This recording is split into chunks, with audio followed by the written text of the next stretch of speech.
Uma pergunta que tem se tornado muito comum entre os cristãos, principalmente entre os jovens adultos, é a respeito de um casal morar junto antes do casamento. Será que isso é errado?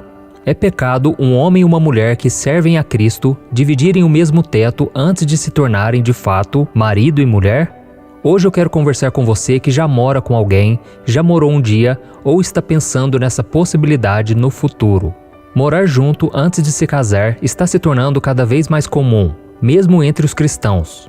E isso acontece por vários motivos. Antes de assumir um compromisso para a vida toda, até que a morte os separe, muitos casais desejam um período de experiência para sentir como os dois irão conviver e saber se faz sentido levar o relacionamento para a próxima etapa, que seria a oficialização do casamento. A questão é que adotar os costumes do mundo pode trazer sérios problemas ao relacionamento por diversas razões que eu vou tratar com você aqui neste vídeo.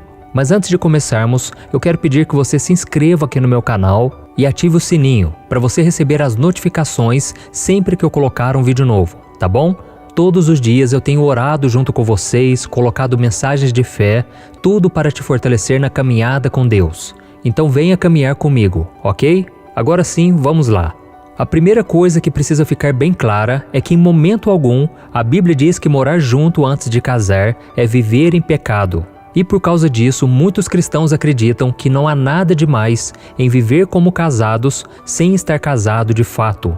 A verdade é que não há nada sobre isso na Bíblia, porque no tempo em que ela foi escrita, tanto no Antigo quanto no Novo Testamento, as pessoas não faziam planos de morar juntas antes de se casarem.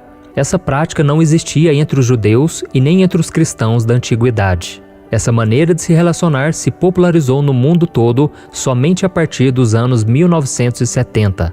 E outra coisa importante que nós devemos fazer é definir o que é esse tipo de relacionamento.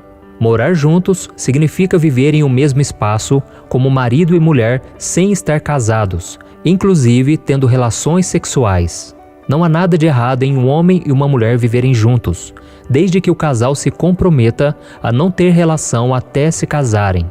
Mas vamos ser sinceros, irmãos, isso é bem difícil, porque a tentação pode ser muito grande. E na Bíblia não existe nenhuma palavra hebraica ou grega que se refira exatamente ao sexo antes do casamento.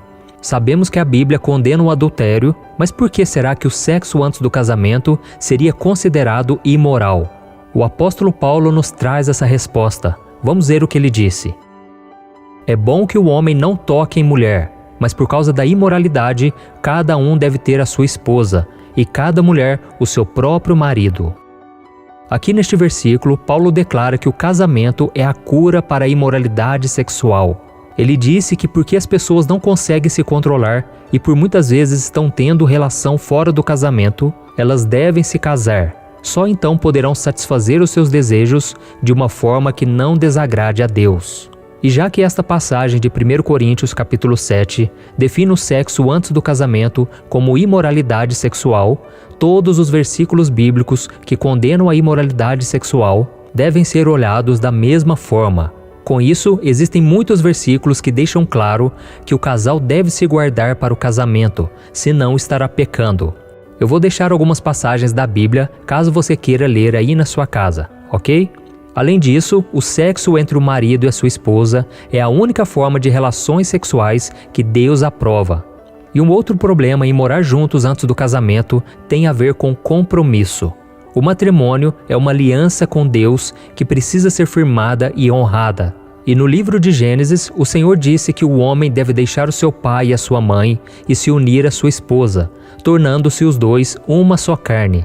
E Jesus reafirmou esta verdade no Evangelho de Marcos, capítulo 10, do versículo 6 ao 9.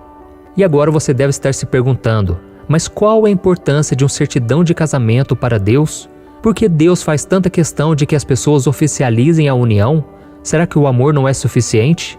Não, não basta. É preciso oficializar o casamento no papel, porque é assim que a lei reconhece o matrimônio e Deus diz que nós devemos seguir também as leis dessa terra, desde que as leis estejam de acordo com a palavra do Senhor. Vamos ver o que está escrito. Todos devem sujeitar-se às autoridades governamentais, pois não há autoridade que não venha de Deus. As autoridades que existem foram por ele estabelecidas. Portanto, aquele que se rebela contra a autoridade está se colocando contra o que Deus instituiu, e aqueles que assim procedem trazem condenação sobre si mesmos. A verdade, meus irmãos, é que quando um casal mora junto sem ser casado, não existe o mesmo compromisso que haveria se os dois fossem casados. Se um homem e uma mulher não são capazes de compartilhar as suas vidas como uma só carne, em um relacionamento que seja honrado por Deus, não há uma relação total de confiança e de amor, por mais que muitos digam que não precisam de um documento para definir o seu compromisso com alguém. Além disso, esse tipo de relacionamento é um desrespeito à mulher, porque oferece ao homem o que ele precisa em relação ao sexo, mas não dá à mulher a importância que ela merece e a influência que a Bíblia diz que a esposa precisa ter.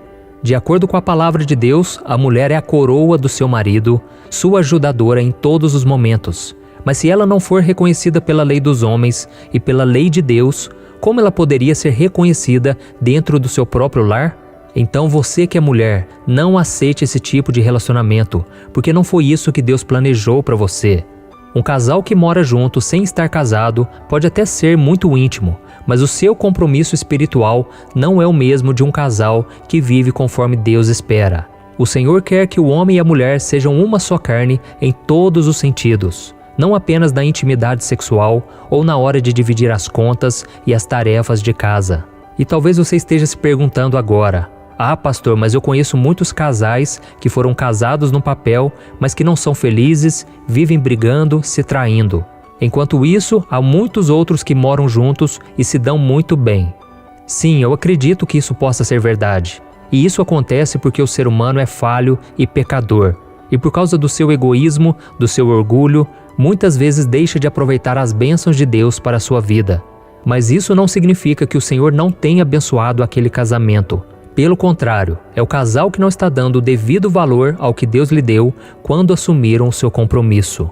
Então, para concluir, irmãos, o casamento é um dos maiores passos que você pode dar na sua vida.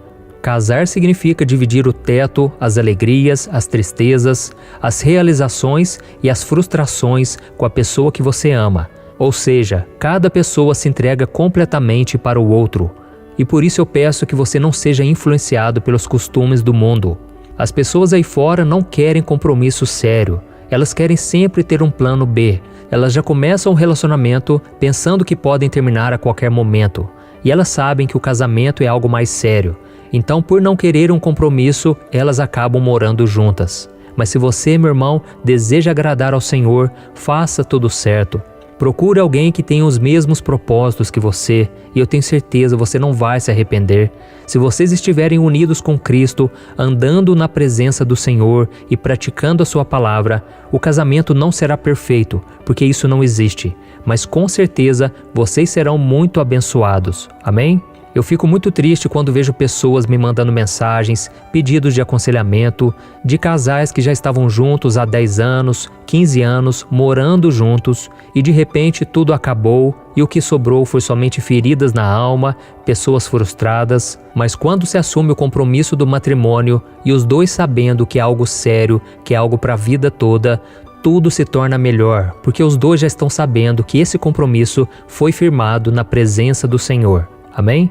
E caso o seu companheiro ou a sua companheira não pense como você e não queira viver de acordo com a palavra de Deus, talvez seja necessário você reavaliar o futuro do seu relacionamento. Porque a Bíblia diz que não é possível os dois caminharem juntos se não existir um acordo comum entre eles. Ok? Eu sou o pastor Antônio Júnior. Se você gostou dessa mensagem, compartilhe com seus amigos e familiares e se inscreva aqui no meu canal. Que Deus te abençoe e até o próximo vídeo.